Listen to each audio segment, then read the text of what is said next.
This video is going to deal with an export import in an Excel format. And our goal is to update the expected finish field. Any of you who have tried this will know that expected finish is not a field that you can directly import from Excel. I'm going to show you a way to do it. You'll need to create two user-defined fields. I called them a junk start date, which is a start date type data field, and a junk finish date. All right, here, user-defined fields. Get that window over there. You can use find in these windows, which is really helpful. Control F to get a find window. JUN. There's our junk date fields. More about that in a different video. So we have a junk finish date field that is a finish date data type, and a junk start date, which is a start date data type. Standard layout, I'm going to restrict this to in progress just to pare down the amount of data that's here. Let's go to our group and sort, and we are going to hide if empty so we don't have to look at everything else. In AccuChuck, let's pick this one, FY18. These are all in progress activities. There are no expected finish dates currently set. This will be a good example. So we have the expected finish date field with no set dates. So first, we're going to export into Excel a spreadsheet. We want activities from this current schedule. Let's see. Expected finish example. I created one already. I'm going to modify so you can see how it's set up. Expected finish. So I take the standard columns that you have to have and add the expected finish, the junk start date, the junk finish date. The filter on this one is going to be, see if I set what I did. We use airport codes on this one for WBS elements and for activities. This filter is simply built this way. Activity status equals in progress, which will restrict it to what we see on our screen. And the WBS is under, let me expand this out so you can see it. Assignments, AccuChuck, FY18. Okay, next. As you all know, you need to give it a name and save it.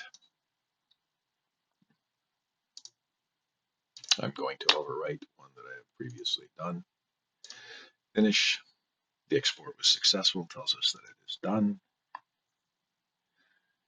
Let's go pick up that folder so we can examine the export file. You can do this on very large data sets. Now, a couple of things to note. Anything with an asterisk on it, if you put data in this field and import it, everything will appear to be perfectly fine, but it will not, P6 will not update the information. So if I put the expected finish dates in here, they just will not update.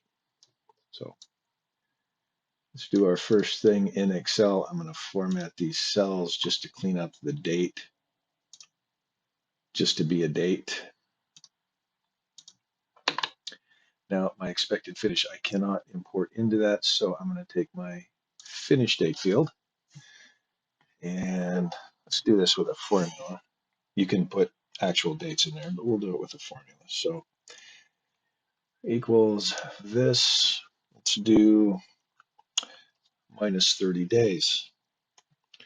to back it up 30 days. Now I'm going to copy this formula down for ways, and I'm going to take this one, do a minus 45. Remember, this is just an example. You would probably have individual real dates. Let's do this one minus 60. These are broken into fiscal years, which is why I'm backing it up into the same fiscal year instead of pushing it out. Now, you cannot import this file. That's a formula, and P6 will not accept it. So your import will fail. That's a left click, a right click, and it is a copy. Right click, paste values. Now these are date values, and they will work. Okay. So this is the first part of it. You want to save. I'm going to close the Excel file. You will fail on import if you have it still open. File, import. And what do we want to import? A spreadsheet. We're going to go select our file down here, this one. Next, what am I importing? Activities. And I'm importing it to the only schedule that is open. Keep dragging these windows over here so you can see them. Just double click it to select it. Double left, next, and finish. The import was successful. That's what you want to see. You'll get the ability to log or to review a log file if it fails. And I suggest you do. Now, as you can see, my junk finish date field now has the dates that we just put in that Excel sheet. And it didn't put them anyplace else. I'm going to right click, expand all. So you can see that these other fields are still blank. Okay. But we're focusing on this. Now, in order to update the expected finish, we're going to use a global change. The global change, the scope of the global change is what's on your screen. It will not affect anything that's not on your screen. So that's kind of an unknown thing. Defining global changes are pretty easy. I have a clear expected finish date field here. I have a clear my junk start date field here.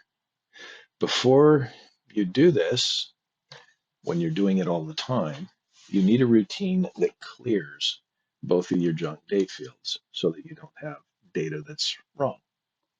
So this is just simply the condition. Junk finish date is not equal to blank, which means if there's something in it, then we want to do something to it. If there's nothing in it, we don't care. That's what that means. So if it's not equal to blank, which means there is something in it, then I want my junk finish date field to equal blank and my junk start date field to equal blank. This simply resets them both to blanks. It's very important to understand blanks, not white spaces. Don't put a white space in there because you'll never see it and it will cause problems. So you would run this first before your import. I kind of did that backwards.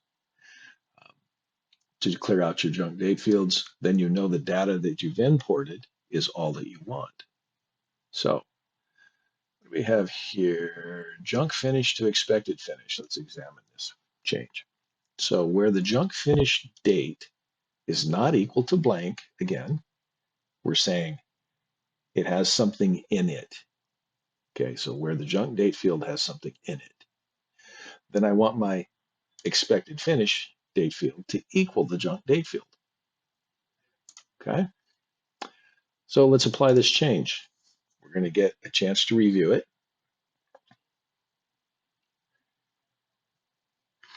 On the other screen. And it looks like this. So it's saying that for each of these activities, the activity ID, the only ones that we put values in, the expected finish field is currently 0. It's currently null, nothing in it. And this will be its new date right here. Okay. These are our dates that we put in there. Now, I have the options of canceling this change or committing this change. So I'm going to commit this change.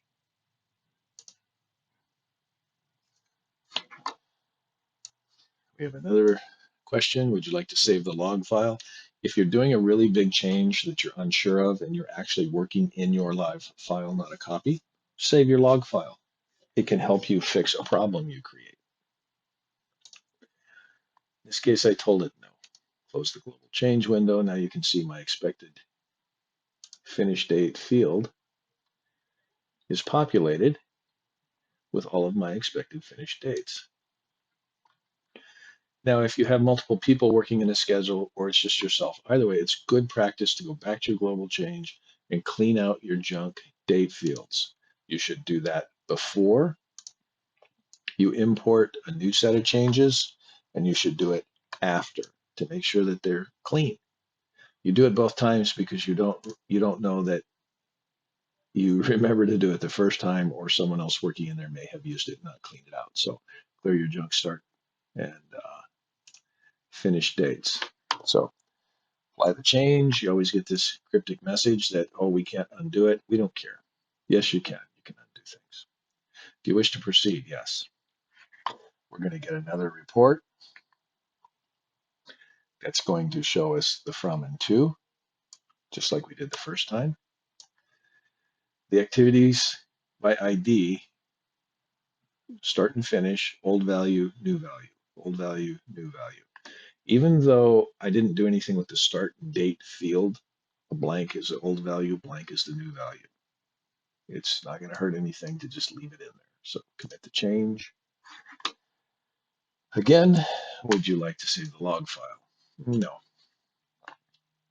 Close. Now, expected finishes have been set for all of these activities. My junk date fields have been cleaned out. Now, when I schedule this, when I F9 it, it will actually change all of those, right? As you all know. Let's schedule. It'll now act upon my finish date field. So now finish has become my expected finish. You see? Just like it was supposed to. I have another routine that actually will wipe out the expected finish, and it is a global change again. Global changes are very valuable tools. They're not that hard to use once you get used to them. And we wanted to clear the junk, clear expected finish date fields, modify. Where expected finish is blank, basically, then I want expected, where it's not blank, I want it to be blank, is what this says. Apply the change, same process. You're going to get a file to look at or a screen to look at before you commit changes that shows you the old value and the new value. And we're resetting them all to blanks. I'm going to commit the changes. Here again, every time you're going to get a log file if you want it, and I don't. Close, right? My expected finishes are now gone. We are going to go ahead and schedule this again.